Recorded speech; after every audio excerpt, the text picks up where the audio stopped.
અત્યારે તમે આ મરચી જોઈ રહ્યા છો સ્વાતિ નંબર 4, જે છેલ્લા અમે 3 વર્ષથી ટ્રાયલ કરી રહ્યા છીએ અને અત્યારે લગભગ અહીંયા અનેક જાતની વેરાયટીઓ લાગેલી છે, તે છતાં પણ આની અંદર રોગ પ્રતિકારક શક્તિ બીજી વેરાયટી કરતાં ખૂબ સારી છે.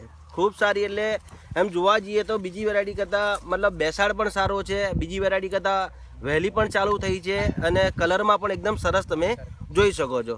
આ લાલ અને લીલામાં બંનેમાં ચાલી શકે તેમ છે. અને બીજી આની ખાસિયત એ છે આની કીપિંગ ક્વોલિટી, એટલે વીણ્યા પછી પણ એ મતલબ ટકવી હોય તો ટકી શકે છે ખરી. અને ખાસિયત બીજી એ છે કે બેસાડ ખૂબ સરસ છે. બેસાડ નજીક હોવાથી આનું ઉત્પાદન વધુ આવે છે. પછી આનો કલર મરચાંનો જે છે એકદમ શાઇનિંગ વાળો, એટલે બજાર ભાવ ઊંચો મળે છે. અને તમે આની બેઠક જોઈ શકો છો, છેક નીચેથી લગાવીને ઉપર સુધી સતત એક ધારો મરચું જોવા મળે છે. દેખો તમે જોઈ શકો છો, હા જો કેટલો માલ બેઠેલો છે. અને વાયરસ સામે લડવાની શક્તિ ખૂબ સારી છે. અમે અત્યાર સુધી બે વેરાયટીઓ જોઈ, એમાં સૌથી સરસ વેરાયટી અમને આ લાગી. Thank you very much.